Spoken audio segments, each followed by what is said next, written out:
Tonight, Primetime returns to the modern-day Coliseum as two men look to knock on the championship's door for a championship opportunity.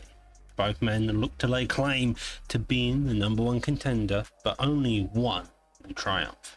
Entering first, Oni J, a heavy-handed brawler with the ability to knock any man into unconsciousness. He's fast and pinpoint accuracy makes him a feared boxer within the Xbox division.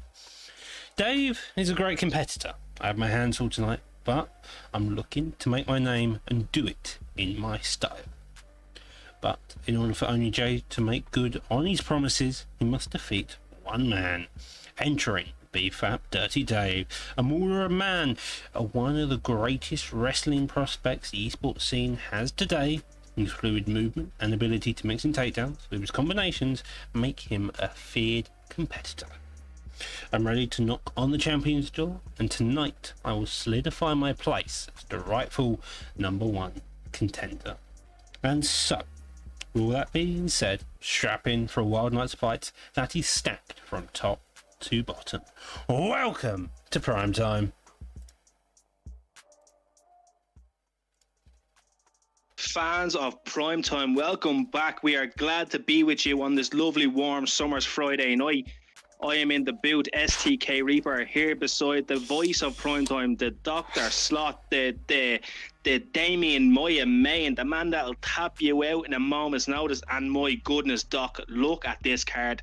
Top to bottom, stacked. Doc, give me your go for this fight night tonight. I mean, you have the main event, which I introduced and written by yours truly in the booth of Reaper with Day versus Oni J. Oni J, not On J, as many people pronounce him. Just got that corrected back in the booth. You also have Sean Corkery versus G-Man. That's a rematch in which G-Man won in the fourth round of this fight time. It will be a 3-round fight, Reaper, so you're going to imagine that's going to be a lot different. The main card, though, got names like Dino, Pablo Grips, and also SMB's own Capalot. Yeah, this main card is absolutely stacked, as is the prelims, Doc. You know, as you said there, Sean Corkery, G-Man, a rematch, a 3-round fight, and Sean is going with his classic pick of Conor McGregor. So it may be a little bit better for Sean in the 3-round fight because, you know, he can hold that gas tank a little bit longer with McGregor if need be. But there's a few fights on the prelims, Doc, there that I'm looking at. One that's sticking out to me a lot is T.O. Soul versus NM Proxer. You know, Doc, you've had a run-in with T.O. Soul there a couple of weeks ago in which you won the fight, but he did give you problems. And NM, the new camp on the scene, recruiting a lot of great talent there. So that's definitely a fight. That's a dark horse fight tonight, Doc. Well, NM is part of Smudge's camp. Our current PS champion T-Soul did take a loss to me. However, he did take one round off and made my life difficult for the other two. He's a tricky opponent. He's got fantastic defense on the foot, using the major lunges very specially. If you're not wise to it and you're leading in the lead hand a lot, you're going to have a lot of difficulty trying to kill him. Proxy, you're probably going to try and make those adjustments, but it's in featherweight, so any picks go. A quick rundown of our rules here tonight. Prelims are 4 stars. Main card is any fighter picks. If you are higher rated, neglecting title fights, you get a ban. If you are lower rated, you get a pick. That means if you don't want someone picking someone and you're the higher rated, you can ban them, such as McGregor's here, Reaper.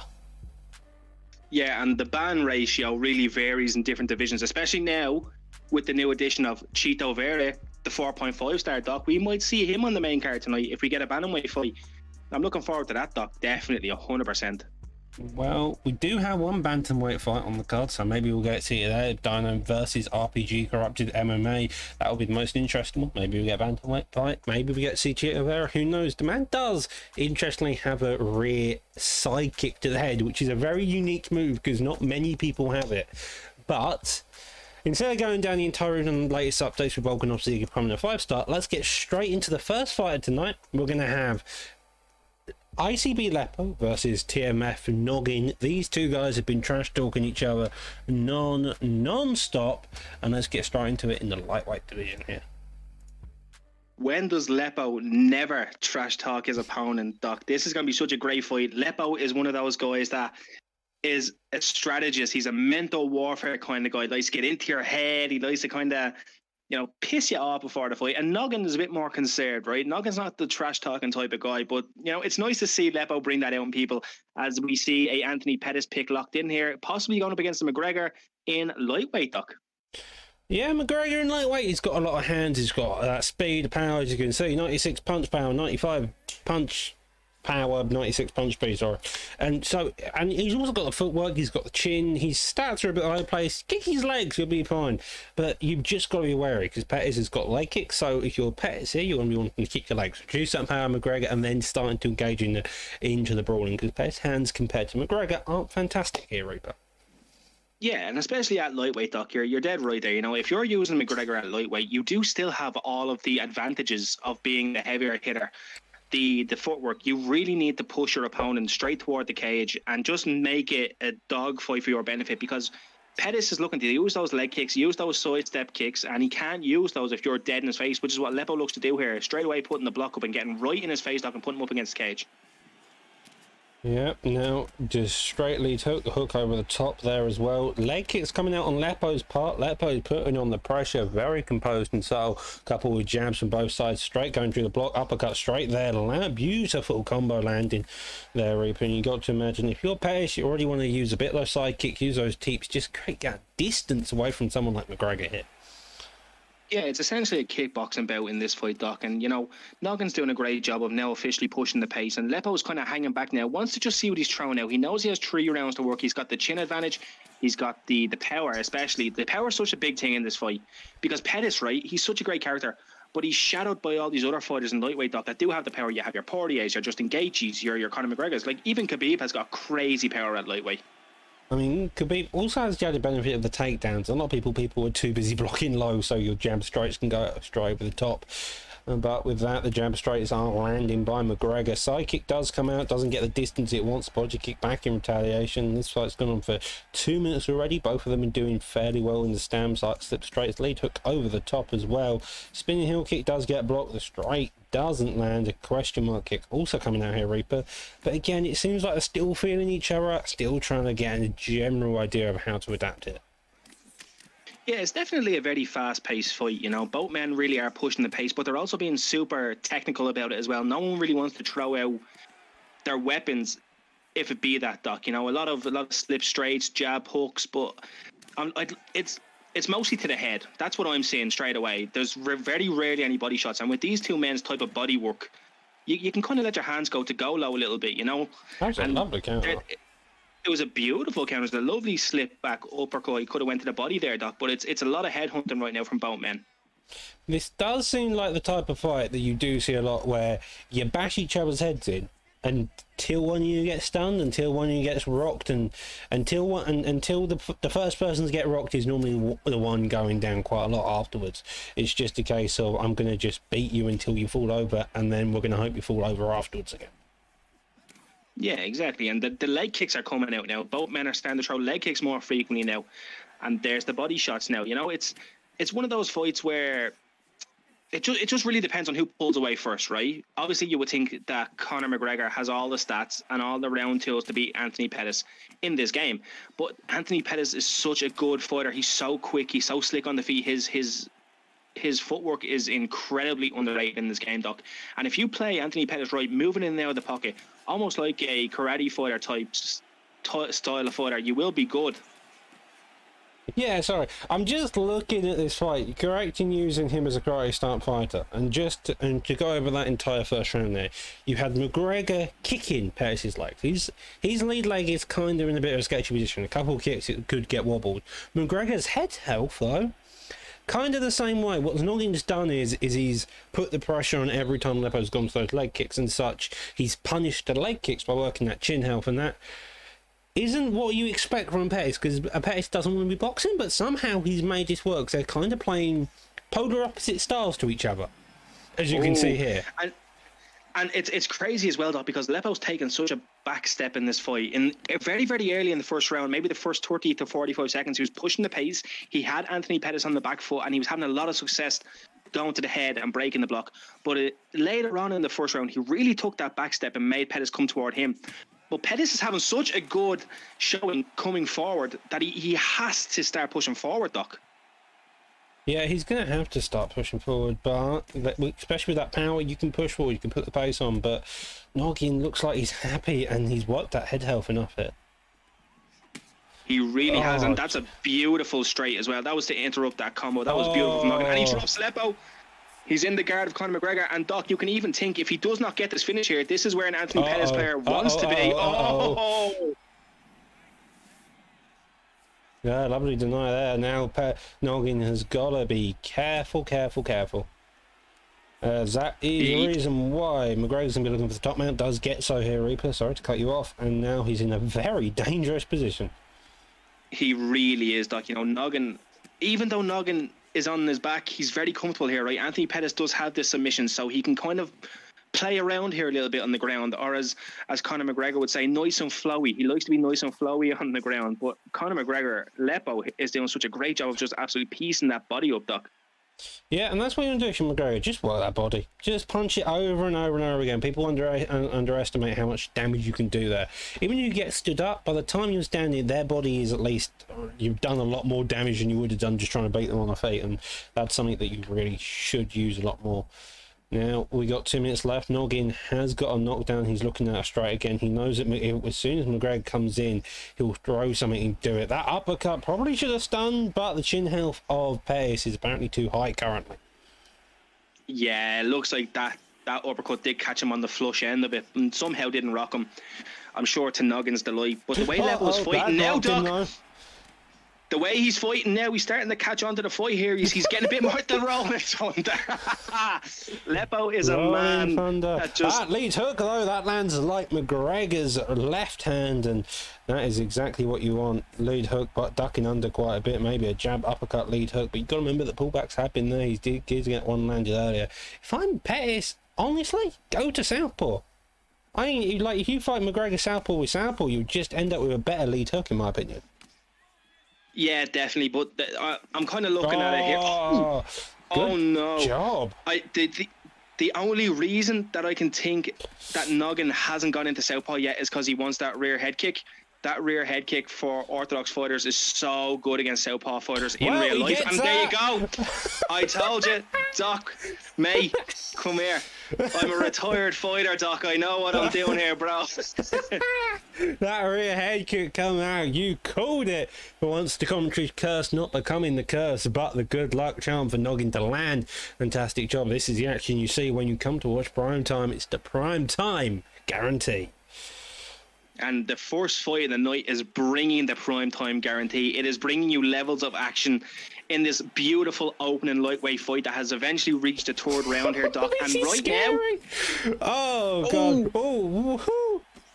A head kick, that's what he's looking for, but Leppo's looking for that duck at the same time. Both of these guys are just going at it, the jabs, the straights. He's looking for something. That lead hook would have landed.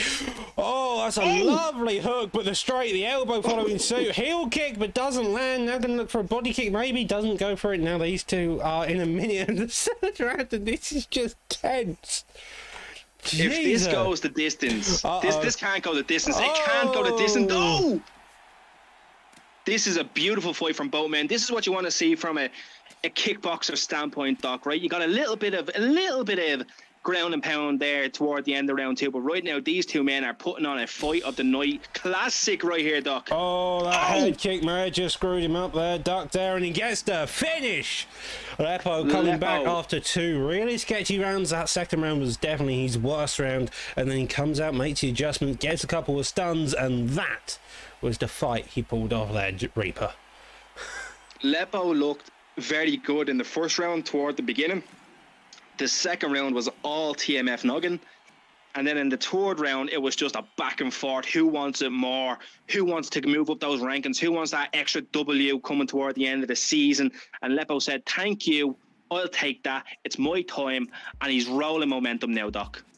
Yeah, that was a fantastic job by Leppo, putting on one hell of a fight. That first round was fairly back and forth. The second round, definitely Noggins. And that third round was just a minute of just hectic back and forth action until Leppo managed to get a jab straight and the head kick landed there. That's just one of those fights. That's one of those fights that you don't want anyone to lose. That's one of those fights you wish could go 5 rounds. You just have so much fun watching it, calling it, the style contrast, who's doing what better, and it was just a fun fight to open the card. And it brung you your prime time guarantee on the first fight, Doc. Yeah, and that's what we love about some of these fighters. Some of these fighters are true vets, but they all know how to put on one hell of a fight. And so, that being said, let's move on to our next fight of this evening. We're going to be on the PlayStation division, be welterweight. It's going to be NBK Megatony versus Chieftain. Now, I'm not quite sure about Megatony, but he's a wrestler through and through. He's a veteran of the game. He's been here since about season 1 of our PlayStation division. Chieftain, on the other hand, he's been around the community a lot. He does always seem to be on holiday, which is kind of interesting. He seems to be always on holiday, but now he's back. And he's looking to put on a showcase, so I'm interested to see how he does. By the looks of it, we're going to have a calf pick versus McGregor here tonight. Yeah, you know, Megatony is a calf guy true and true. He's a wrestler true and true. You have the likes of Chief Den, who is a striker. As you said, Doc, he's been away on holidays for a long time. He was actually off living his Andrew Tate lifestyle. Don't quote me on that. But he's back tonight. He's looking to make a statement in prime time against a calf player in Megatony. And Doc, apart from the first fight, right, where you had kickboxer versus kick, I did fall up the stairs, Doc. That's why we started the show late. Thanks for bringing it up. But I had to after you decided to mention Andrew Tate of all people, as you were saying. I know. I couldn't think of anybody else that Chief Den reminds me of, really, to be honest with you. I couldn't think of anyone. He just came to mind. But Doc, here we go, right? Got Chief Den, a caw, and a frozen stream, but it looks yeah, exactly. Yeah. Chief Den makes his return to primetime MMA. Stream freezes. We'll give him a couple minutes. Yeah. We'll give him a minute. Yeah. If he's not sorted, we'll reload. It's getting a little bit worrying now. Do you know that way? Like normally it freezes for like normally a second. Normally it freezes for about 15 seconds and we're kind of sorted. As you were saying, so just to give a rundown of the opponents, we'll flick back to, we'll give these two minutes. Reaper? Yeah, I suppose we'll run down the card, Doc, I suppose. Why not? Doesn't happen too often here in primetime, but Doc. We're back!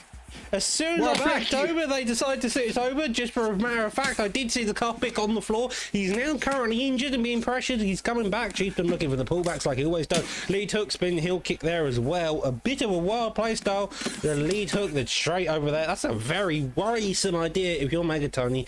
Just keep it stern, keep it simple. But so far, it seems like McGregor's leading the fight. Yeah, he really is. McGregor was pushing there. He had a lot of great combinations going off on Megatony's head there, but right now Megatony gets the fight to the ground and Chief Den reverses it into half guard, Doc. Now if you're Chief Den, you want to get right up off this floor, especially after getting that drop. Or you get top mount, which is also perfectly acceptable. You have got to remember, even if you're not the grappling guy, this game allows you to grapple with non-grapplers. McGregor, it's what makes McGregor so viable, annoyingly, is just his ability to be able to just sit on top of you if you get a reversal, and that's all you're waiting to do. Lovely denials here and top mount. Chieftain's really hunting for them, but so far he's having no success. Gotta remember not to punch with the elbow on the head.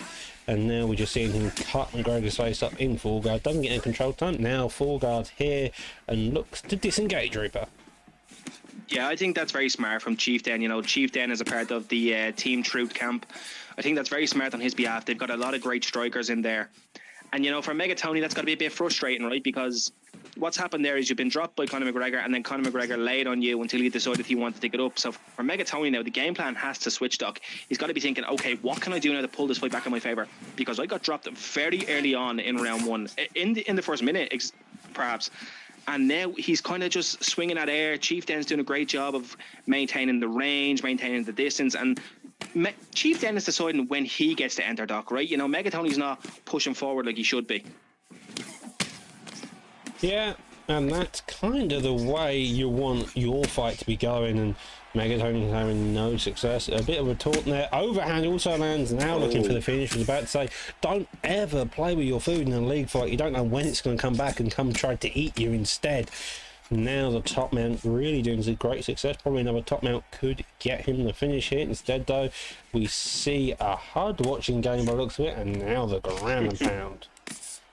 I'm so glad you called that out, Doc, because I didn't want to be the person to have to say that. Well, it is legal. So, Like, it's frowned legal. upon. It's frowned upon the community, but honestly, I'd say it's fair game, in my opinion. That's going to be a controversial statement, but it's fair game. Just straight spam, though. As we're on about hard watching, it is a core skill you want. If your opponent is going to it's one of the best ways to finish a fight. Just straight spam down the middle, and that is what Chieftain did. Congratulations, guy. We did miss the beginning of your fight, so apologies about that, but the stream decided to freeze. Not much we could do.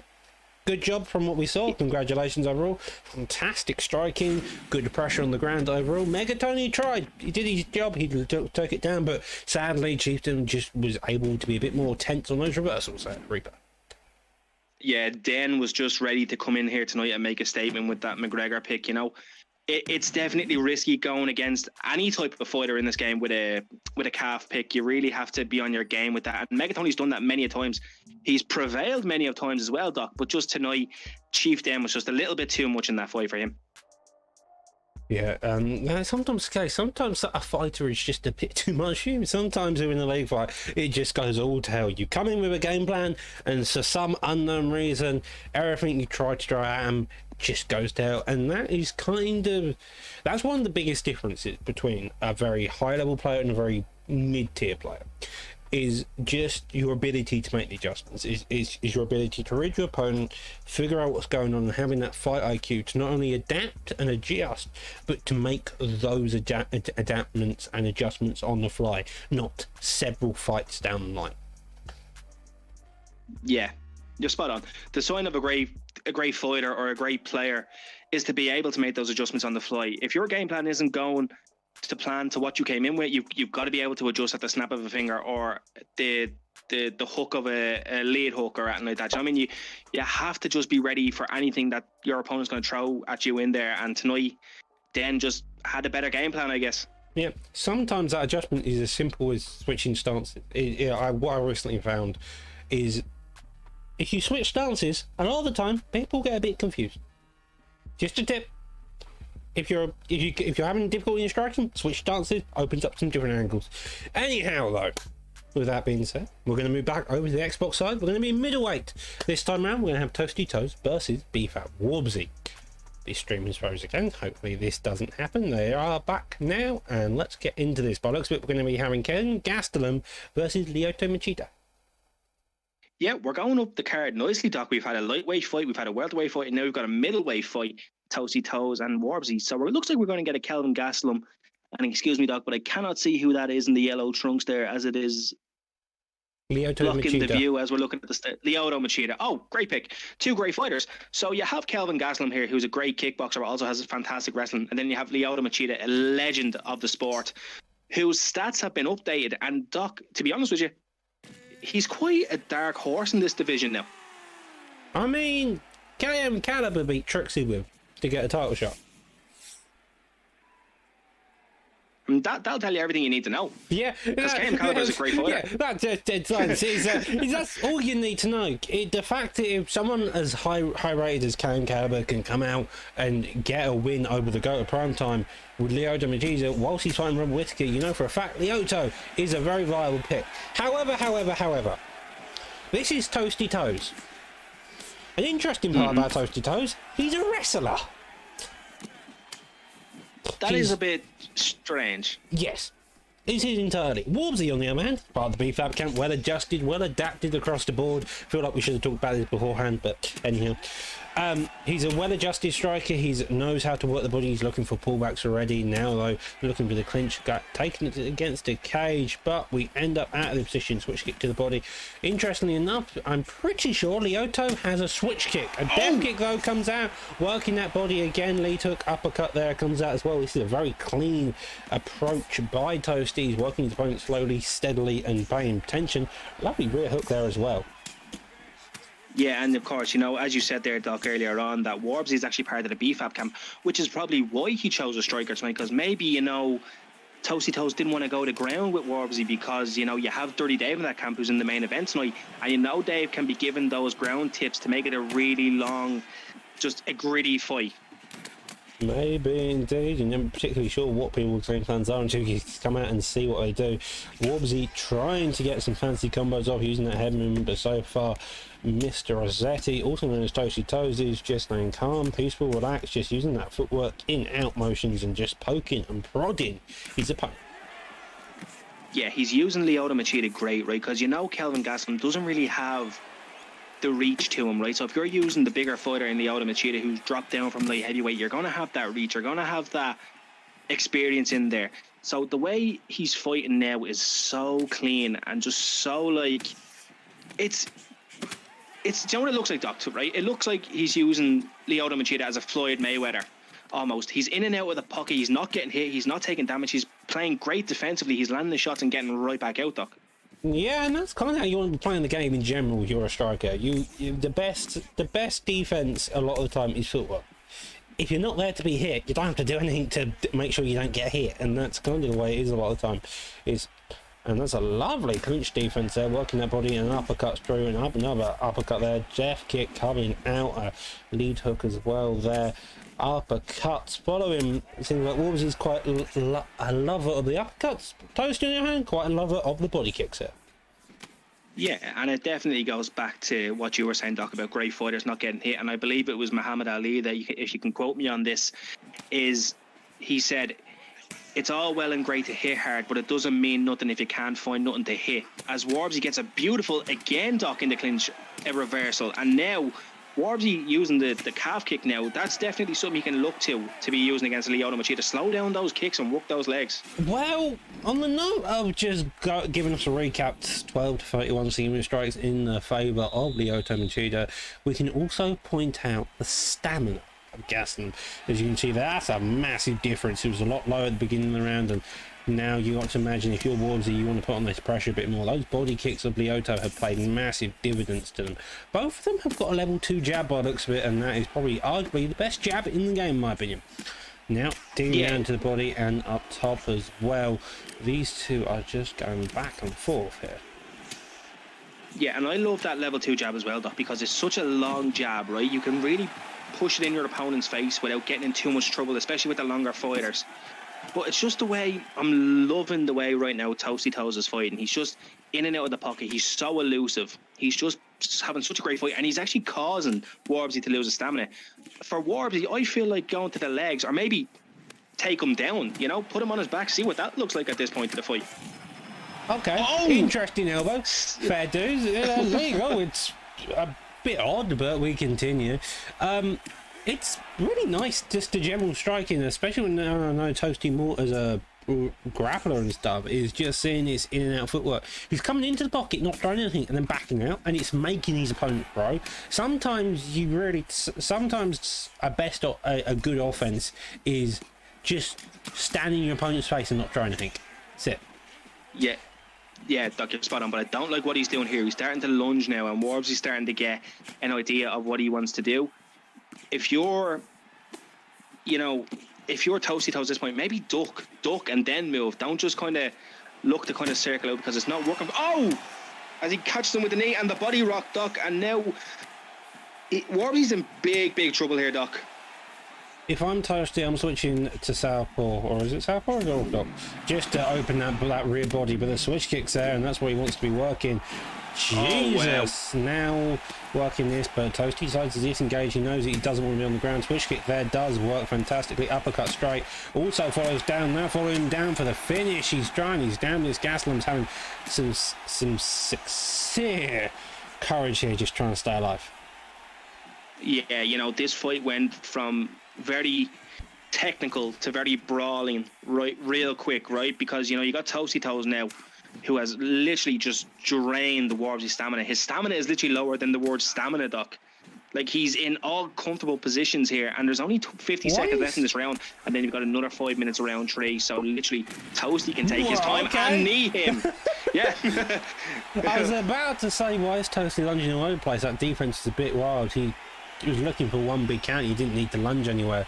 Instead, though, Kevin Gastelum will stab a spasm attack after getting hit by a knee by the looks of it. I think Kelvin Gastelum took a dive there. I think he just couldn't figure it out. That seemed a bit that seemed a bit over the top to me. That didn't seem like someone that got kneed. That's one of those. That's a football dive, or for the Americans, that's a soccer dive. That is Football, there, Doc. never soccer. That's going to annoy some people. Anyhow, that's a fantastic job by Toasty Toes. Coming out with not a grappler, with a striker of all things, and looking like that. That was impressive. Obviously tried his damnedest, but again, the body kicks, the body work, that stamina work overall, looked like Toasty became the better victor there.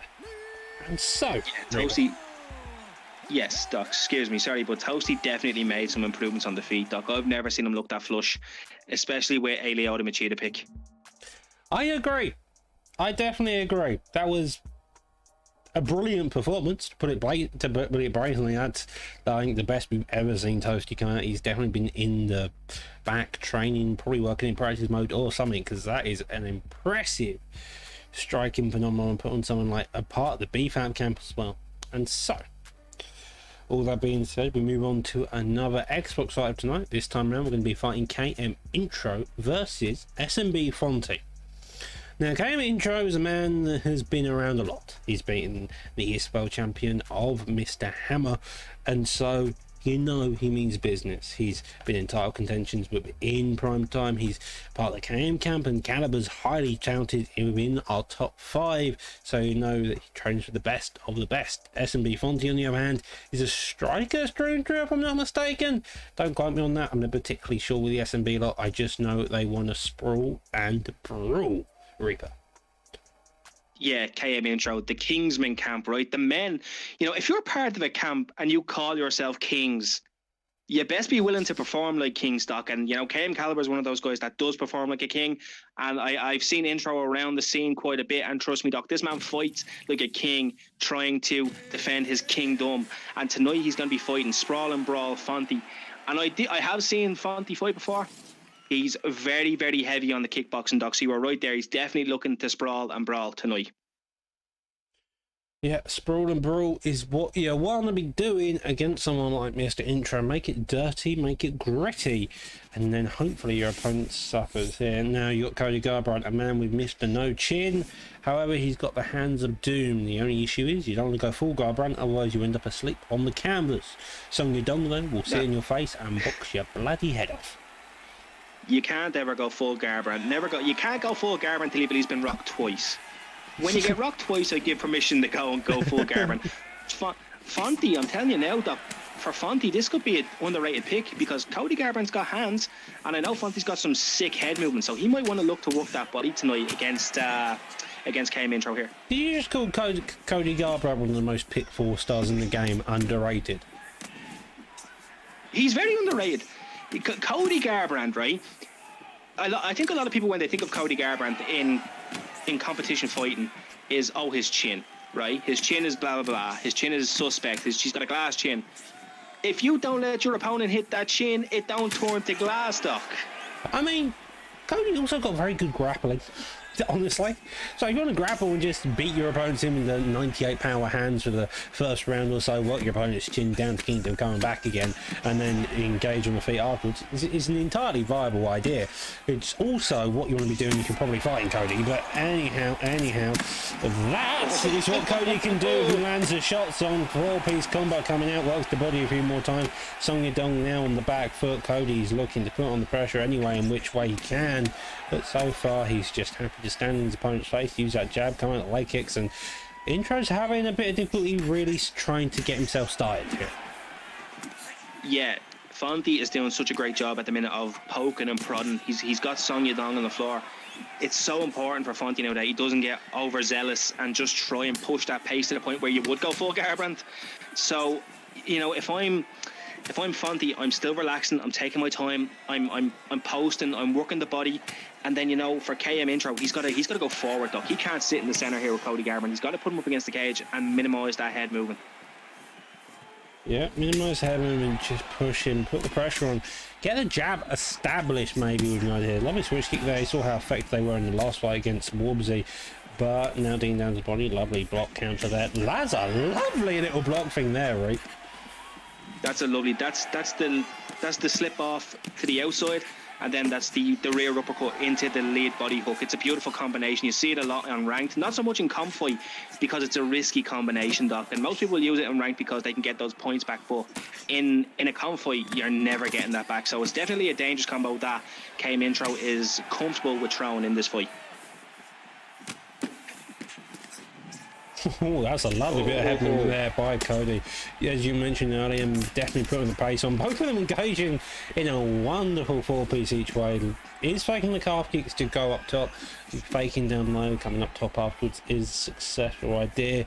20 seconds left on this clock. Looks like Intro's steadied the pace a bit. He's working that body, scattering gun into the head as well. So far though, the main power has been done to the head of Intro, a bit to the left leg as well. And with that, that's a closed round one here.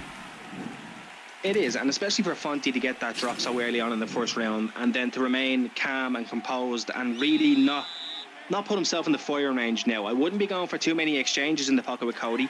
I love the way he fought in the first round, in and out, beautiful defensive fighting, beautiful head work, and he's just making KM Intro miss, as you can see here, Doc. Look at that. It's beautiful. It's feeling it work, the triple body shot. Jesus!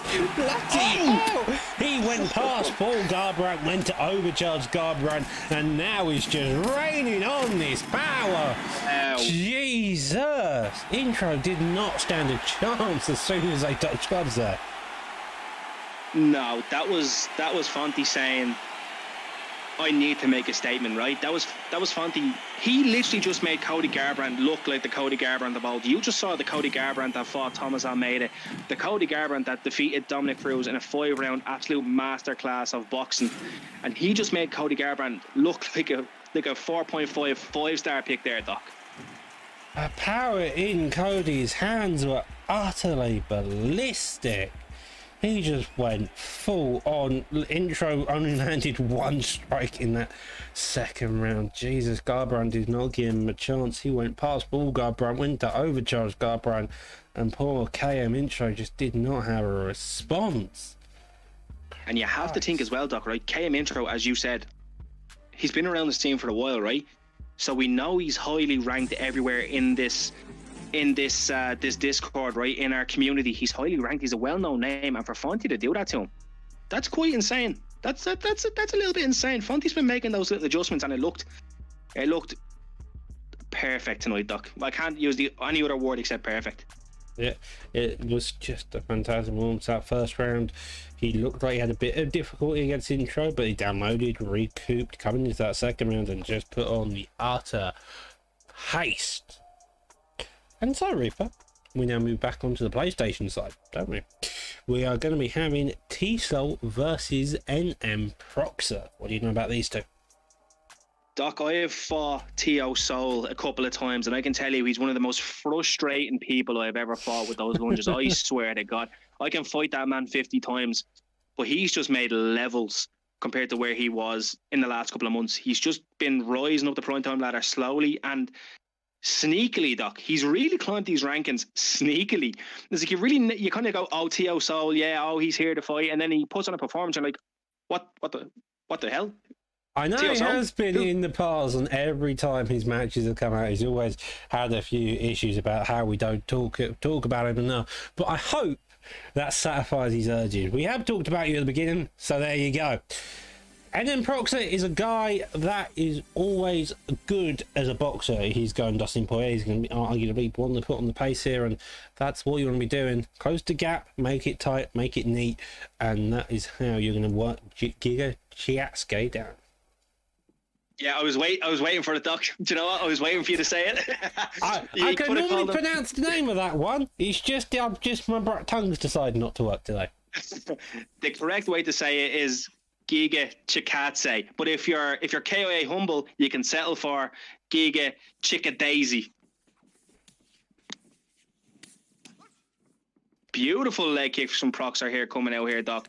You know, he's really starting to set that tempo here, and he's getting the read on T.O. Soul's lunges straight away. And for T.O. Soul, he can't be lunging too much against Proxer because Proxer loves his hooks, Doc. Proxer loves his hooks indeed.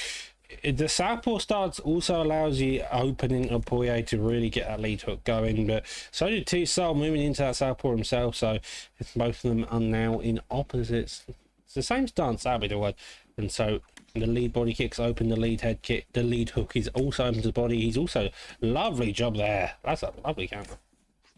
It's a beautiful counter. Teo Soul is he's an artist, Doc. He fights on the back foot, and he does it almost like a painter. He does it effortlessly, right? He never goes forward. It's not in Teo Soul's game to go forward. He likes to stay on the back foot and counter you, and that's where he lulls you into this false sense of security. He makes you think, okay, I'm pushing forward, I'm in control of this fight, and then he leans back one time and triple shots your body, and then suddenly you're rocking. You're like, where's my stamina gone? Oh, working that left leg again, both of them are doing the leg kicks, engaging with the jabs a bit. Every time he gets against that cage, he's just hovering on that black line. You can see it. He takes a step back and he's instantly back in it, moving out, circling around, and just, there you go, now he's back towards the center. It's a beautiful time just watching his footwork unfold here. It really is. He's got some of those underrated footwork in the community, and I know that's a big, bold statement to say, but my goodness, you can say by watching it, oh, he's lunging too much and this and that. But I'm telling you now, Proxer is a high-level boxer, and he's barely hitting him, Doc. He's having such an issue hitting him right now that Teo Soul is starting to kind of sneak away with this fight a little bit, and he's lulling him into this false sense of security, as I was speaking to earlier.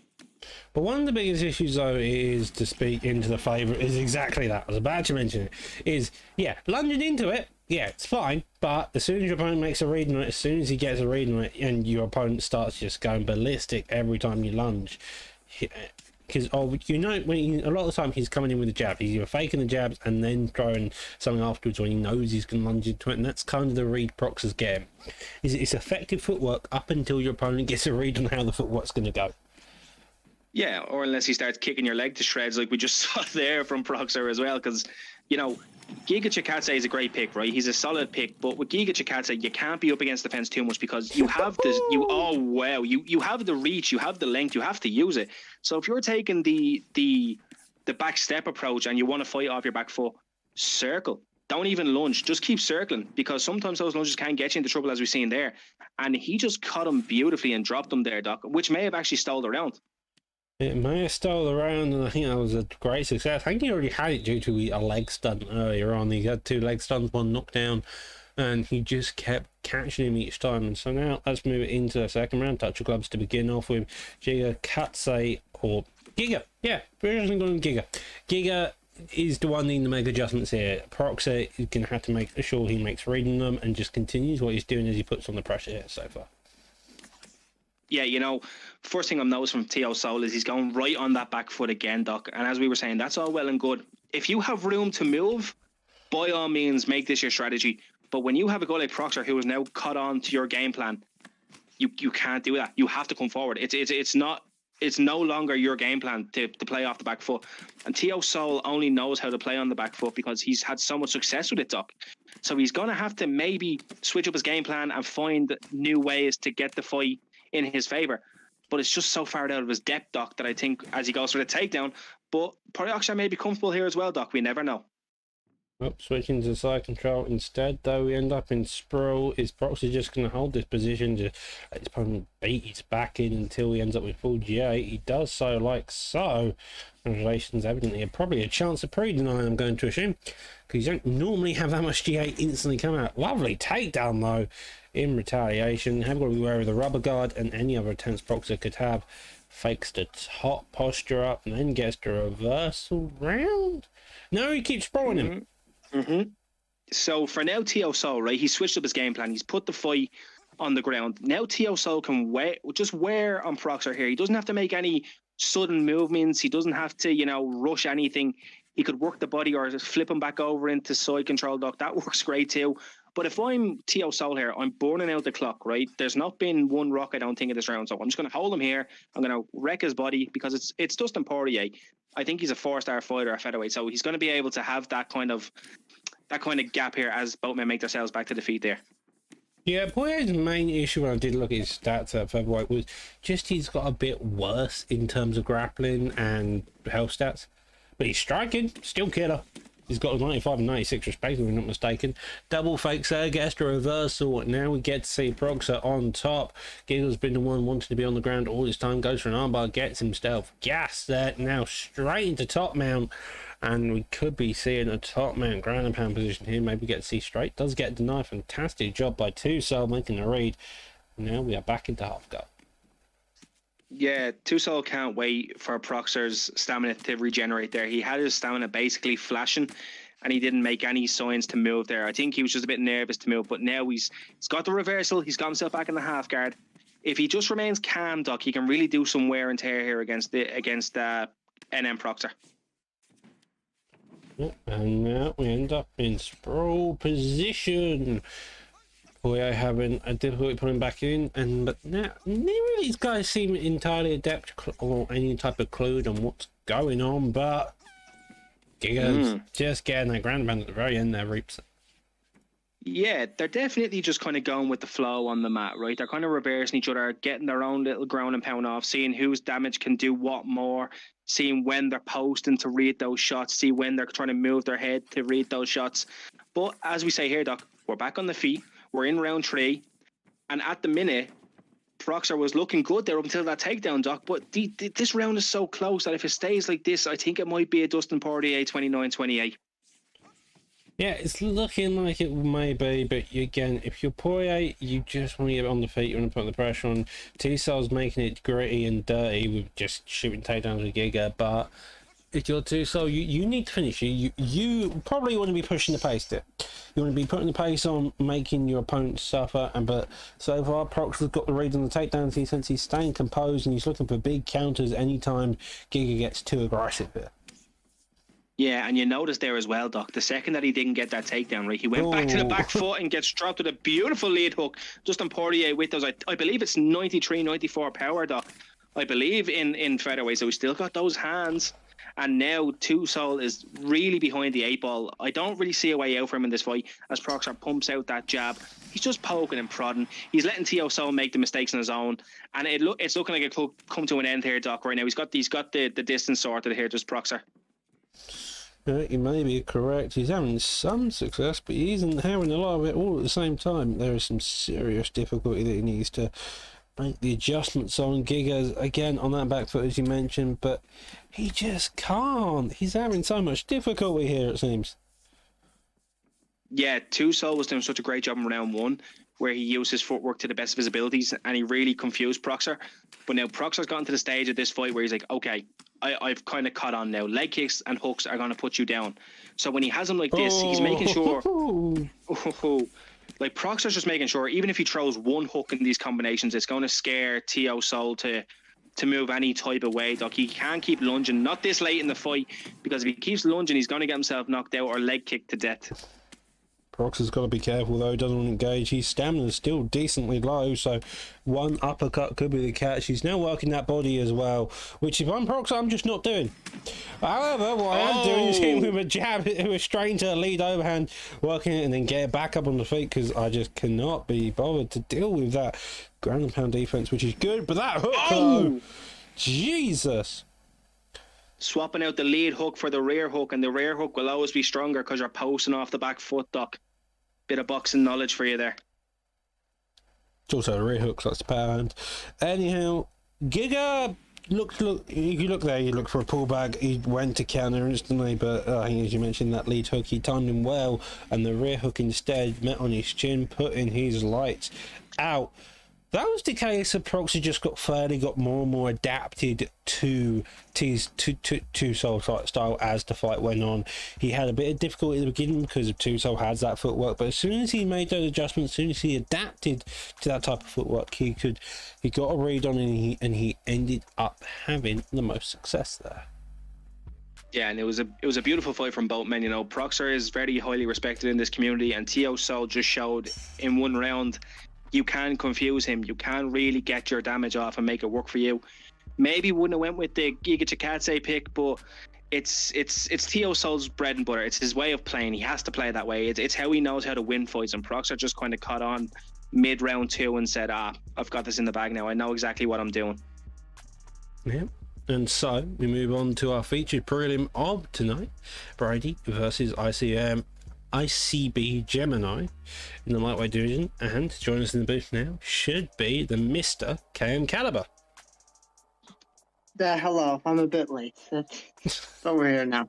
He got stuck Featured up a tree. as you said, Gemini versus Brady. I've heard good word from both of them. I know Brady's constantly improving. He's taking leaps and bounds, but I heard Gemini's also very good. So I'm interested to see where their picks and their style comes in here. Well, Gemini is part of that ICB camp in Cold Blood, newly reformed by Lepo and Pug. So you got to expect it. He's probably learned some bits and pieces from their Reaper. But by the looks of it, we're going to have a Pettis pick versus who knows? Yeah, I've known Brady for a long time. Brady's a great competitor. I've got the fight against Brady a few times. Gemini, I've also got the fight against him a few times. He was actually a former campmate of mine in the old LW. I was about to say, the one thing I'm noticing here, Caliber, is he was hovering over that Charles Oliveira pick, who's a 4.5 star fighter who he wasn't allowed to use. But looks like we're getting a McGregor versus Pettis match here, Caliber. I hate this matchup personally. I've used both. I've used both Pettis and Connor in this matchup, and Connor just feels so much better to use. And I feel like the health stats are the big downfall for Pettis stock. So I'm interested to see how Gemini uses Pettis. Well, on that note, as you were stuck up our mighty tree of doom, Caliber, we did have this matchup happen earlier on at the very beginning with Lepo versus Noggin. Now, Reaper, we saw how much success Noggin had. However, as time went on, McGregor did have a lot of success. So it's going to be the case of can Gemini get the damage early on and then weather the storm later on? Or can Brady just go entirely face to the wall, charge at him, and beat his head into a box his head? It's going to be the case there. It's very funny you said that, Doc, because I was literally about to say that Brady goes full Garbrandt even when he's using anybody. Brady can use CM Punk in the welterweight division and still go full Garbrandt. It doesn't just require the Cody Garbrandt. Brady will use that type of stuff with anyone. But with Gemini, he's a kickboxer, right? But he's a talented, slow-paced kickboxer. He'll just wear you down as the fight goes, Caliber. So with those two styles, it's going to be great to see who can pull ahead in this one early on. Well, I'm watching Brady kick against Pettis early, which, I mean, with Connor, it's workable. Use the hook kick and the side kick there. For Brady, contrary to what you said, he's taking it slow right here, kind of letting Gemini come to him, so he's going to try to find a shot here, Doc. Yeah, it's interesting to see someone go on the back foot with McGregor. McGregor's this counter pressure style. You pressure forward and then you pull back a bit and let them overextend and then counter that way. Instead, McGregor's doing the opposite, and it's an interesting time to see. He does land down to that body there, another little body hook, but it seems like it's going to be a battle of who gets the better body work, and so far neither of them seem to be really getting away from each other there, Reaper. Yeah, it's really poking and prodding right now, trying to figure each other out. One person that I can say that uses Conor McGregor on the back foot, maybe the best I've ever seen would be KIA Toig, a former PrimeTime PlayStation champion. He always uses McGregor on the back foot. I actually believe that's how he won his PrimeTime championship. He fought for about 4 rounds on the back foot and then got the KO, Caliber. So, Conor McGregor, not the worst person to be using on the back foot. If you can lull people into your power and use your teeps, you're going to have some success. Well, Brady's having a lot of success right now. Earlier, he avoided the spin to the body and countered the wrong hook. Didn't get the rock, but is still doing a bunch of damage. His kicks are landing very well. And right now, Gemini is just trying to box with Connor, which is not very efficient, nor is it healthy for your stats there, Doc. I mean, a front kick, though, works entirely in your favour, and a head kick also does a lot of success there. Overhand, but an elbow in retaliation. The Garbrandtness is slowly coming out here. Well, hopefully get Brady to get a bit more aggressive. That he got stunned. He could have put a lot more pressure on, but instead, Gemini having a bit more of the composure, being able to come back here like so. Well, that was a combo and a half. Oh, and there's the drop. Add drop. This might be it. Brady, no, he doesn't. Actually, no, he might. He's looking to finish here. Not that. That was a lovely little sequence at the end. He stunned to the head, then as Pettis was turning around, still getting certainly got a stun to the body, dropped him with another body kick straight afterwards, and then stayed a bit of patience on the ground, let his opponent get his defense up, and then countered it, going from the top to the bottom and the side, as you can see. Yeah, Brady did very well with those kicks. That was really the story of the fight. And then the first time he rocked him, he didn't really throw anything after, just kind of made the read. Second time, he throws his left hand over the top, and then the round kick follows, and it gets the drop, and he gets the finish there, Reaper. Yeah, Brady had a great performance there. You know, Gemini is a very good competitor, just made his way over to the Xbox division, had some great wins on the Xbox division, but Brady was showing them, you know, hey, pal, there's levels to this, and you're just that level below me tonight, Doc. Yep, and sometimes that's the way it is. Sometimes it's just not being at the right level at the right time, and that may have been the case of Gemini, may have been the case of Brady, isn't particularly sure. But with that all being said, that was our featured prelim of tonight. We are now onto our main card. Our first fight will be Dino versus RPG Corrupted MMA, followed by Pablo Grips versus the Mighty Def Jam. Which will then also be followed by an Xbox lightweight fight of D Gamer versus SMB Capital, with a co-main event, a rematch between Sean Corkery and G-Man, this time 3 rounds instead of 5. Well, with the main event to top us off for Fight Night 53 of Dirty Dave versus Onjay. And so, let's get straight into our main card action of tonight. We had the entirety of the prelims, each and every single one of them was going for that prime time guaranteed action, and you can't wait to see the main card, see how it pulls off here, Caliber. Oh, that ping. that's my first thought of this fight. Let's look at the picks, though. Aldo versus Jan. I do love Aldo in this fight. He's very niche. You don't see him very often versus Jan, but Aldo can hold his own inside the pocket. You kind of exploit Jan players who kind of get too comfortable pressuring. So, interested to see how this one goes, Reaper. Did they ban? Why would you not ban Jan? I don't know. That's my... Never mind the ping. Who would not ban Jan? No Cheeto Vera? I've never Disqualification.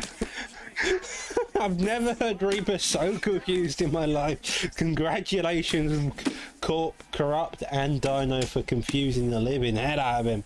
And yeah, both these guys are going out. It's a bit evident that the ping is a bit all over the place. Hopefully it clears up just a bit. Hooks over there, goes for a pullback, does get met with a straight. This is going to be an interesting fight overall. It's going to be more the case of spinning back fist out of nowhere. As you do. After the left high kick, yeah. So Corrupt is throwing some interesting shots here, but he also is landing a bunch inside the pocket. Dino just kind of sitting there and eating them. He throws a hook to the body right there, trying to catch the head movement. But Corrupt is doing a very good job of catching Dino, looking for these counters, Reaper. Had the right to ban. Lads, come on. But no, I'm not. I can't get out for it. I'm still stumped on it. But let's get back to the fight, all right? Let me bring in my inner commentator here. Did you guys see that lead head kick into that spinning elbow by Corrupted MMA? He never throws that, first of all, Doc. So he's learning on the job as he's going. But right now, Dino's looking great using Jan. He's just using his elbows. He's cutting up Aldo, and Dino's a very How Dino's did a he very take good. any damage from that? I have no idea. That's EA Sports at its finest, Doc. But I know Dino personally, and I was about to say it.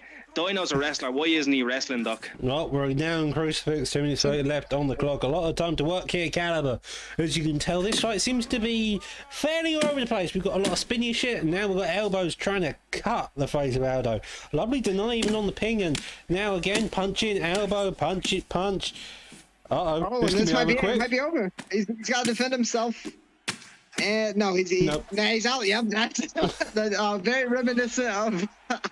I'm sorry, that was very fast in the crucifix, but yeah, reminiscent of the first fight, Jan versus Aldo. Well, I mean, at least the ref stopped it on time and didn't let the poor old man get beaten up several times here, Reaper. Fantastic job by Dino using Jan, who wasn't banned, as you'll hear later in a second as soon as I allow him to talk.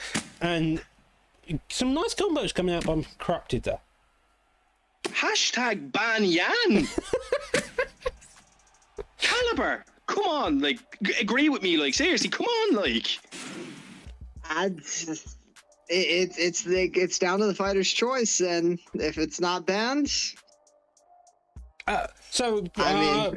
So a quick rundown on the way this works. High rated does get a ban. Lower rated on the ranked points, since we all have a sheet that has everybody ranked on all your wins, all your losses, you all get points. The quicker the finish, the more points you get. Just a side note, submission, KO, whatever, just don't go to decision and you're happy. Anyhow, so the higher rated gets a ban, the lower rated gets first pick. Normally this means any meta type of fighters are banned, such as Yan, such as Whittaker, specifically in bantamweight and middleweight here. This time around, we've got to see a Yan pick.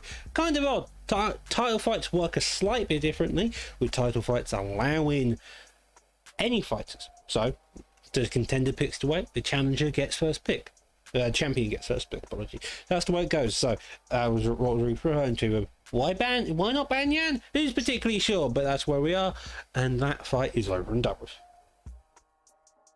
And we'll move. We're moving on to Pablo versus Def Jam. And Reaper, you might be shocked with this one. I think we're seeing a Dustin Poirier pick coming up.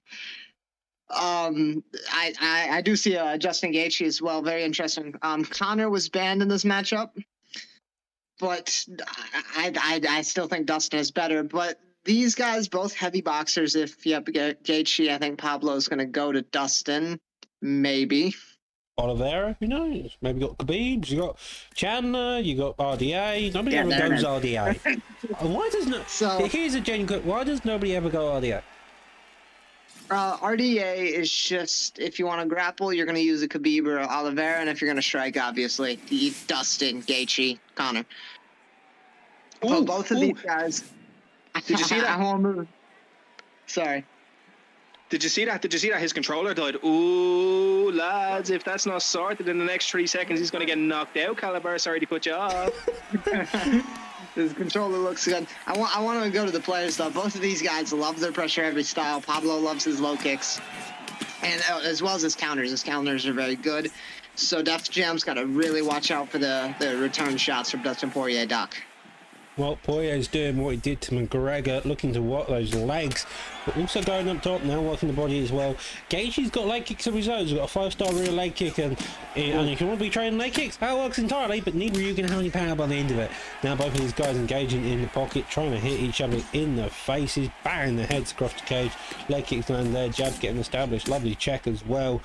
Jab, the hook playing with a force-like entity, pushing his body away from his opponent there.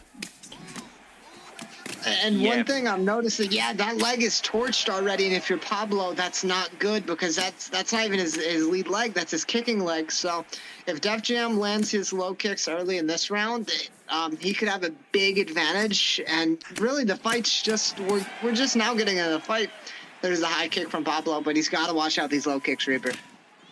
Yeah, if you're Pablo Grips and you're using Dustin Poirier against the Justin Gaethje, as Doc said, who does have 5-star rear leg kicks, right? Get in his face. Give him no room for kicks, no room for any type of teep kicks, no room for any calf kicks, leg kicks. Just push him toward the fence very strategically, but do not give him room to kick, because every time there's room that Justin Gaethje is making, Doc, he's having that room to tear up that leg. That leg, he needs to stop kicking with it. He's just going to have issues. Pull back does get damage there, and both of these guys are just going at it back and forth. It seems like Pablo Grips is having the worst off action here so far, Caliber. And he just kept kicking. I really didn't get it. After the second check, you really need to... And he's kicking with the lead leg now. I don't like the game plan here. It's not working. He needs to mix it up. But knowing Pablo, he's going to continue at this pressure right here. But he needs a sudden change up. Just maybe completely get out of kick range, go to the body with some punches. I don't know, Reaper, but those legs are torched. I think Pablo Grips thinks he's Tong Po, kicking that cinder block in the film.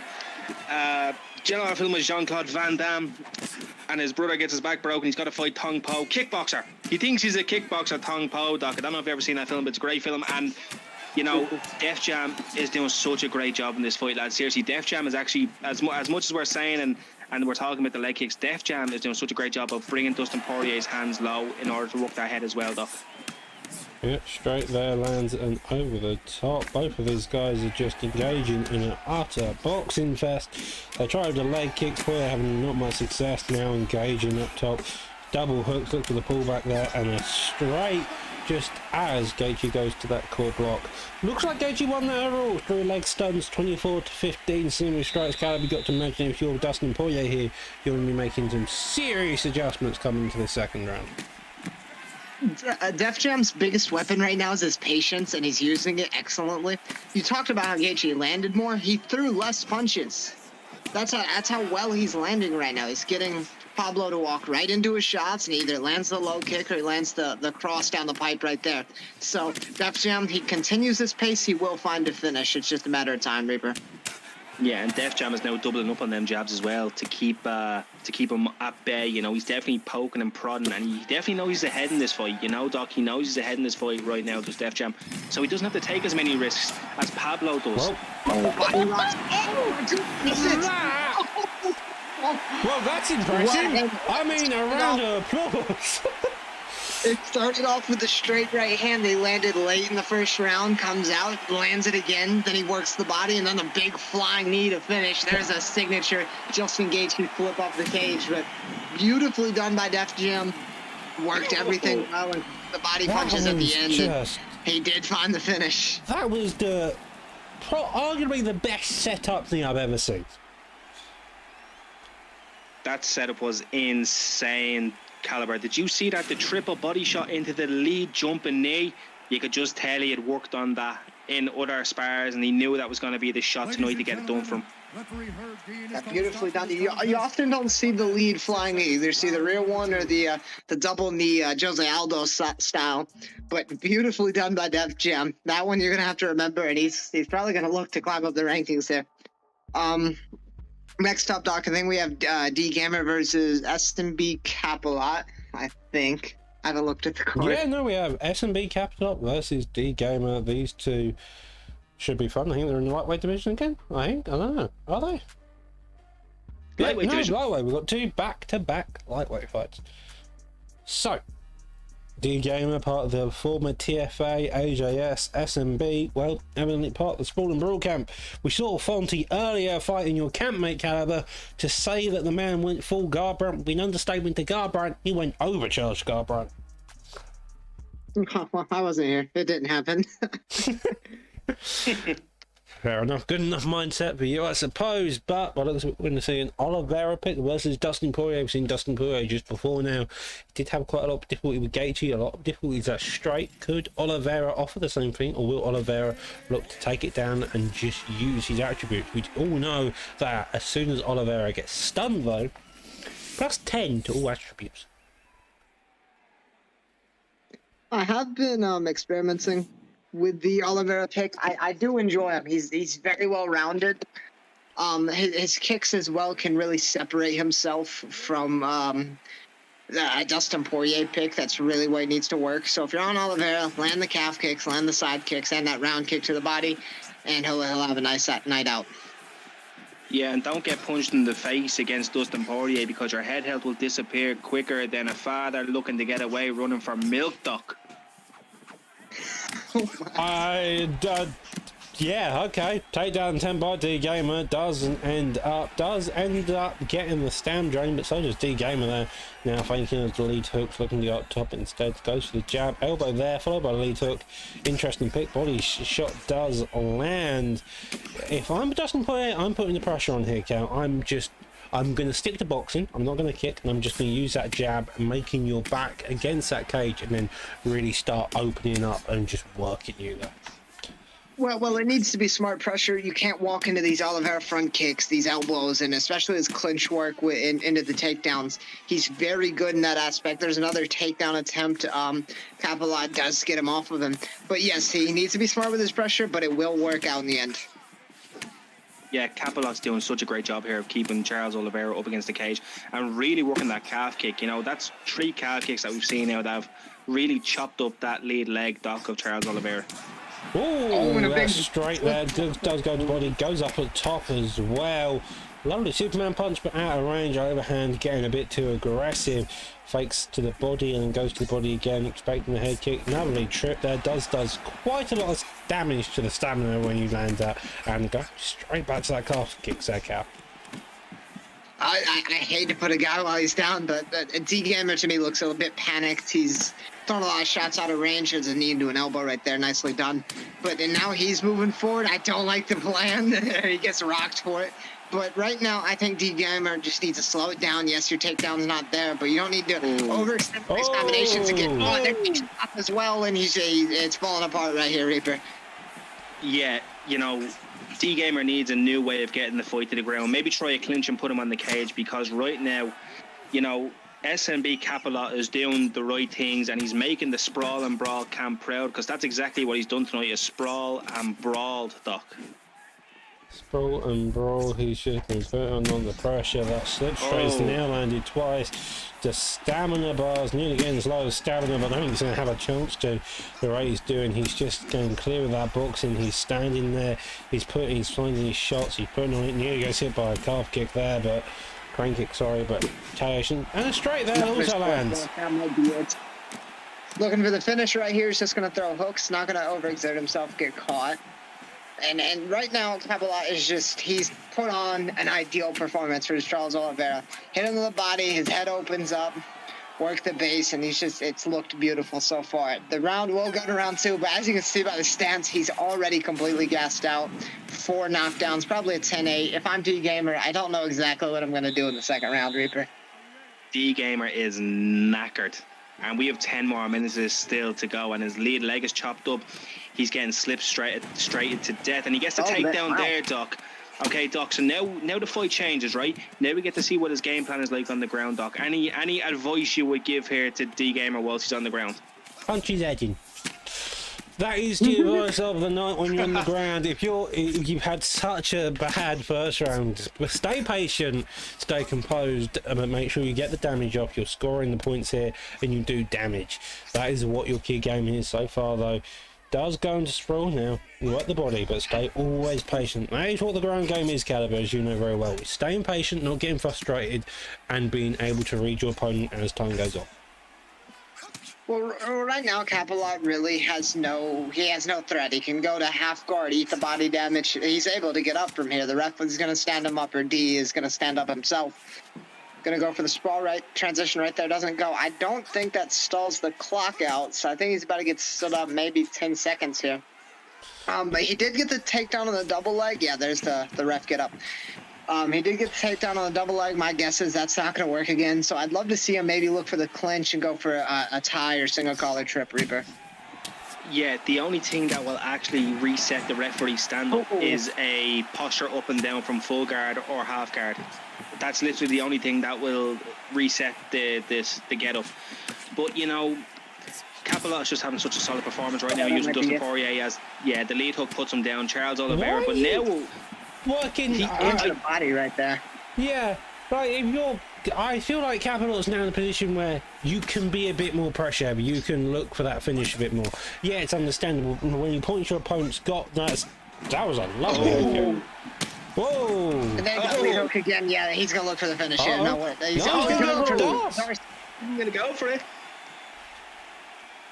I don't know, but against Oliveira I think might slither out unless he finds the pattern really, really fast, but doesn't look like it. I really wish he would have went for the finish right now. Now he's going to get mounted. He's just got to be a little bit careful. Can't get caught in an arm bar late. Yeah, he's probably fine here, Doc. Yeah, he's probably fine. That stamina is about as low as blood stamina, and that becomes all your issues. Gets denied there. Now goes for the back seat and does get denied there. Pretty good job, but... I mean, in this position, if I'm Oliveira, I'm getting up and I'm hoping for the kingdom coming back again that I can find a finish. No, you're not getting you really can't get a finish at this point. I mean, your stamina is so low. It's literally touching the S on the word stamina. You're stuck in Dustin Poirier's, you know, his rubber guard. It's a difficult fight right now, Caliber, and I believe that D-Gamer is trying. I believe he really is trying his hardest, but he's going to have to make some magic happen tonight, Caliber. His best bet is to find a dominant position, side control, top mount. Oh, never mind. Never mind. You were saying? What were we saying? Just beautifully done from Capelot there. Just not much you can do. As Oliveira, if you got a Dustin Poirier, who's playing excellent, has excellent footwork, landing his power shots. It's just time will find you eventually right there, Doc. Yeah, and that's what it was. Capelot is staying calm, patient, and just composed. He wasn't hunting the finish, and the finish naturally came to him there. Fantastic job by Capelot. Yeah, it was a great performance. It was a very, very solid performance, a very game, mature performance. He picked the shots. He wasn't swinging wildly. He knew where he had position. He knew where he had the opportunity to get the knockdowns to rocks. He fought a great fight, Caliber, to be honest with you. Great fight is an understatement. It was just excellently done. It was beautifully done. And I think a rematch that I think we all commentated, correct? It was all us, Sean versus G-Man here. Yeah, no, I think we are the commentary crew who commentated their first matchup. It was on the fight night. It was for the championship belt. Sean Corkery won the belt. He had the belt, and then G-Man came in.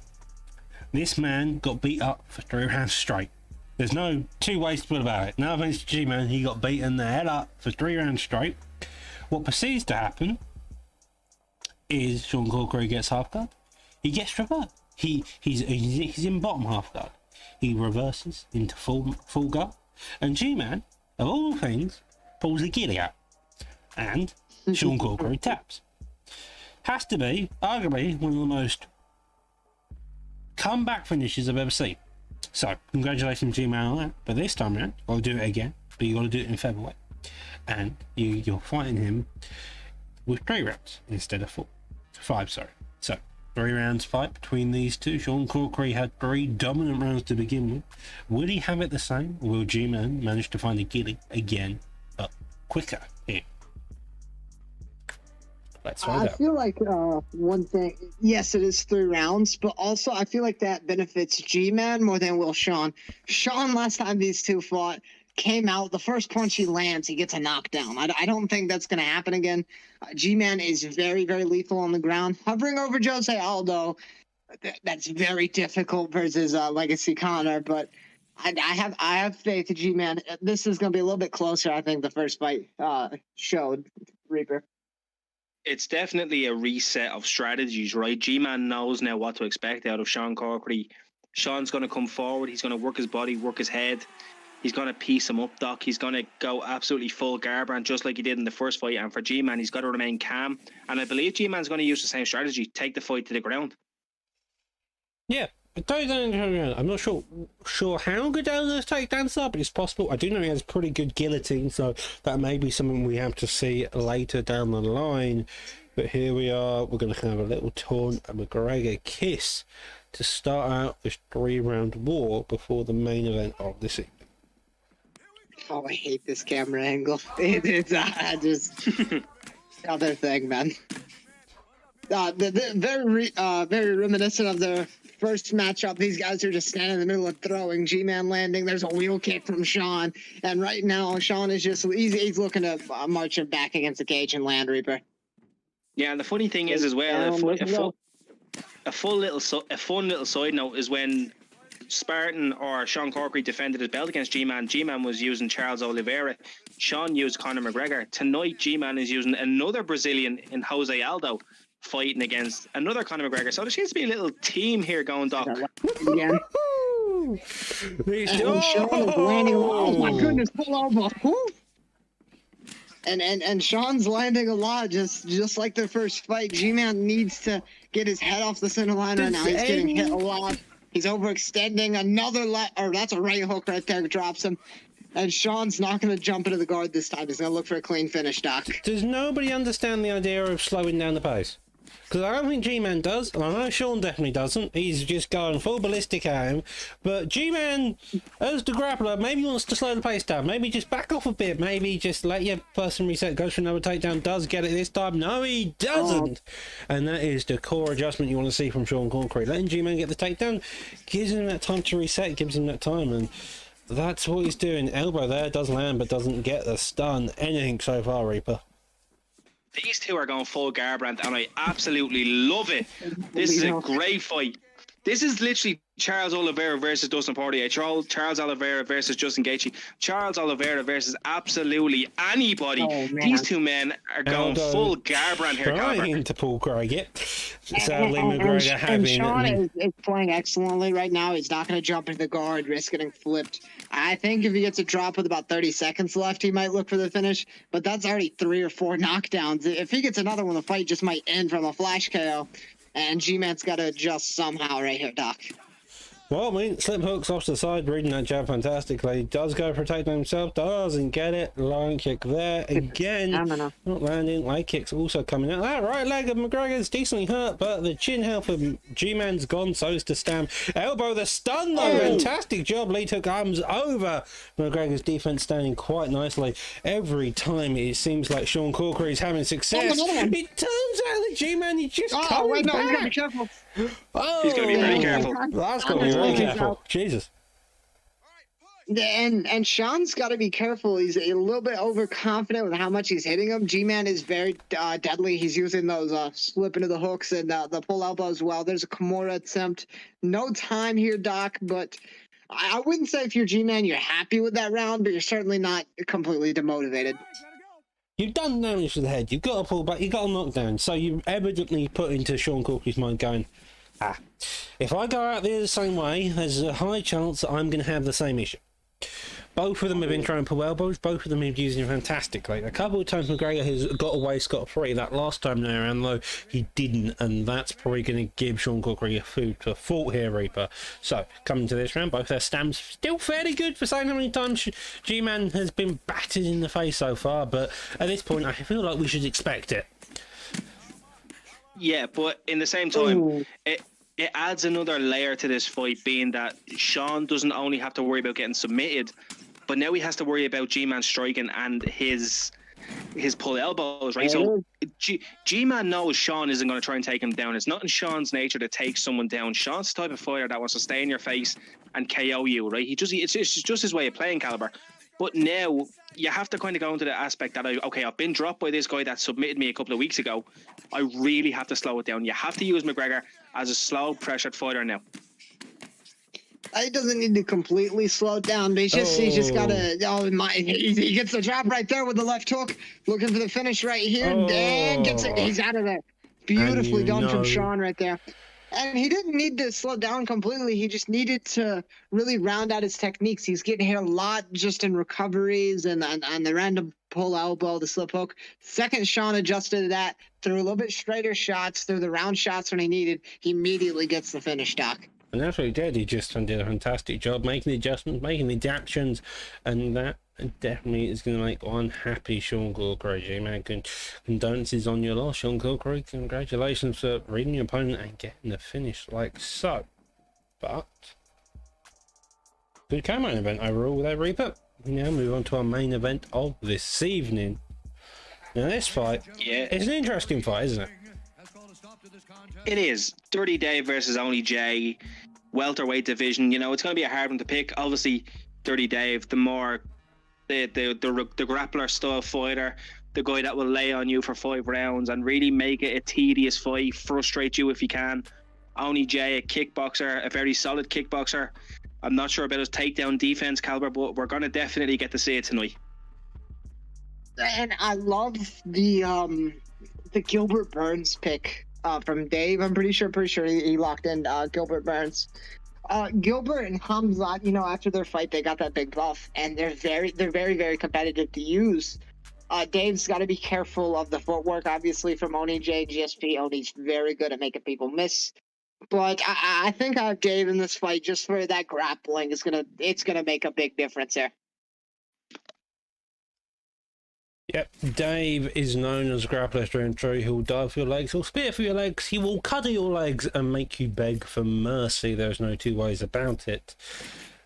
Sometimes making you wonder if it is rated 18 or above. On the other hand, Onjay loves his jab straight. He's got a brilliant Kimura in his back pocket here, Reaper. So you've got to imagine that's what he's going to be hunting for when it gets onto the ground. Yeah, for me, it's really no Colby, no excitement. I was really looking forward to seeing Colby. I was really hoping one of these guys were going to do it tonight, Caliber. Yeah, Colby, I actually do enjoy using Colby versus GSP, just kind of use that cardio and maybe get a takedown of my own. But we're in here, GSP versus the Gilbert Burns, 5 rounds.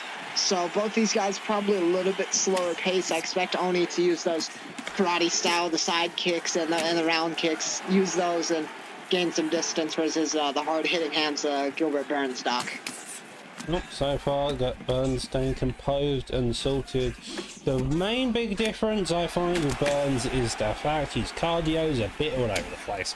I've got to be wary of that, but so far so good. Using that leg kick to just work the legs in GSP is a good idea, just keeping it very simple, very straightforward. Now looking to get a turning takedown into the suplex, and we're into side control here, Reaper. Yeah, and I will say, I love the idea that Oni J has gone for there. Pick the legacy GSP so Dirty Dave can. Dirty Dave does main legacy GSP, and he's an absolute phenomenal phenom with him. So I think it was very, very smart on Oni J's part there to get that pick for himself. But right now, Caliber, Dirty Dave says you can have legacy GSP, and I'm still going to rain down these punches to your head with Gilbert Burns. Yes, he doesn't have Dave's strongest character, but Dave understands his character, and Dave knows that Oni doesn't have a get-up right here. It's a straight 50-50, and Dave is very good from full mount, and Gilbert Burns has a lot of power in these posture-ups. So if Dave doesn't overexert himself, like there, he postures down, it's just a guessing game from full mount. And I want to mention the low kicks that Dave was throwing earlier. You gain a bit of GA from doing that, and that really helped him on that single-leg turn to get this takedown, Doc. Yeah, well, generally, the cage takedowns, a lot of times, a lot of people don't realise you can have a turning takedown, and that's something you've got to be aware of. Speaking of denies, though, lovely deny there. Now going to crucifix. This is a dangerous position to be. Last time we saw the crucifix come out was against Dino, and Dino ruined his opponent in less than 30 seconds. Dave's looking to try to do the same here, just working at head health, gets another deny. Oh, man. And this could be it. You've got to be patient. You can't rush, otherwise this will happen. Yeah, and Dave is just banging elbows off his head. He finally gets to side saddle, and Dave really, I'm a bit surprised to give up that backside, but doesn't deny the posture up, so he's back to half guard right here. And Dave has had an excellent first round. He's got the takedown like he needed. He works to a dominant position, and he lands a bunch of damage. Look how low that head health is already there, Reaper. It's dwindling very quick. And Doc, I have to ask, did you just use Dave and Rush in the same sentence? Because Dave is not going to rush. Dave never rushes. Dave would lay on you for 50 minutes straight if it meant he was going to get a win, Caliber. Yeah, he's very patient, doesn't look for the finisher line. There's that low kick right when they get up. The big pull uppercut right there kind of grazes off the chest a little bit, did a bit of body damage. Takedown from Oni, he will maybe get it. Yes, he does at the end of the round right there. Doc, if I'm Oni, though, got to go back to the corner, got to rethink my game plan, because whatever it was in the first round did not work whatsoever. Here's the thing about GSP. He's fantastic on top. He's awful on bottom. Burns, good on top, fantastic on bottom. That's kind of a weird situation here. So Dave's counterpicked his own pick here. And that's what's going to make Joe's life really difficult, is that by Dave knowing his character so well, he's counterpicked his pick and made it difficult, because he knows for the fact GSP's leg kicks aren't the best, and so he's going to get their legs out as well, and that's what he's doing. He knows the boxing is a bit of an issue, and so he's going to use a guy with clean boxing, and Burns is just that pick right over. Hand from Dorino.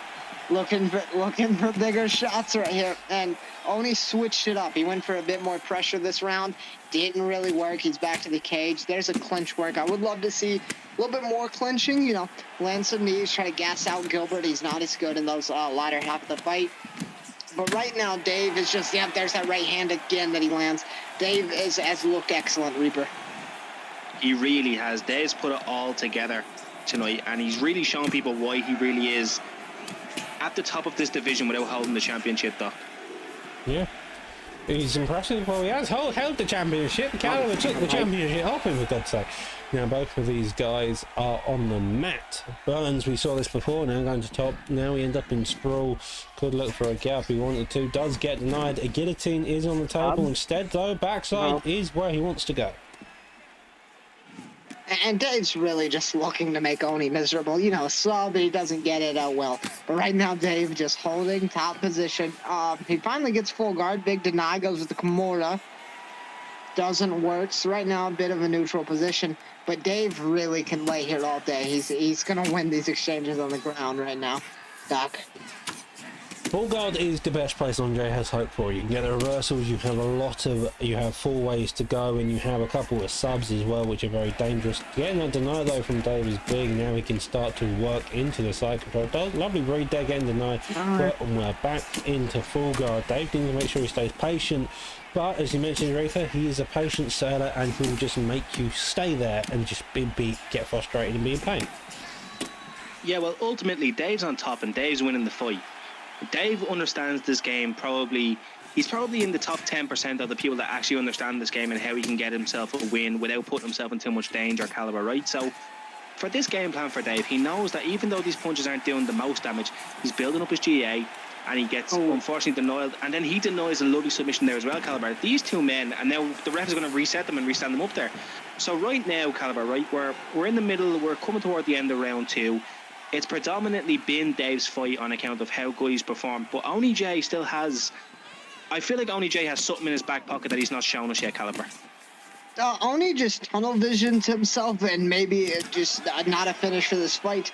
He had Dave no stamina, dead to rights, but he's so locked in on that Kimura that's got him a few wins. There's Dave's takedown again, shucks to the back. Gonna hold the clinch right here. But he had the armbar, he had the ghillie, he had literally anything else that didn't get to it. Yeah, maybe faking. Well, he did try to get it, to be fair, but it was a bit slightly later, and that kind of caused the issue. It's a powerful sub. Don't get me wrong, the Kimura's a very powerful sub, but if you've done it twice already, then Dave's going to know about it, Reaper. And so, if you're looking for it, and it's kind of your signature, if anything, then you're going to have difficulty trying to get it. Yeah, Dave is able to download data very, very quick and very efficiently in fights. He just knows when it comes to a point what you want to do, how you want to slip. And the way he's moving right now, Caliber, is he's moving like a man that you would think is actually defending his championship tonight, the way he's moving and fighting this fight. He is fighting an excellent fight. Just, he gets the rock, he gets the takedown, and he makes it miserable. Backside from there doesn't work. Didn't catch Dave sleeping there. And he's back to side control. This is just a miserable position. And he got what happened to me last time I fought. He's going to go for back flat. Doesn't get it. Going to deny there. Dave might look for an arm bar, maybe. No, he's going to flatten him out again. This is trouble. He's going to look to punch. Back to half guard. He's got to watch the posture up as well from Dave. Triangle, though. Looking to sub the sub artist. It's looking like he's trying to get a read on it. One of the main tricks is to go at the same pace your opponent is. He is starting to get that, and he's doing some success. He's looking like it can get. If he doesn't get this, he's probably going to at least get to side control of my bed. But as I say that, it's getting quite close to the blue. We're in that. Now he does get side control. He probably won't get it as seen, but we're now in full guard. Watch Kimura. Does it? Yeah, he's just going to straight for the Kimura, and he's got to be careful here because Dave does have the chain. He does step over for it, and this bar's really close here. It might be it. Yeah, I'm pretty sure Dave's got it right here. Yeah, but looks like Dave's tracking. Yeah. Yeah, no, it's over.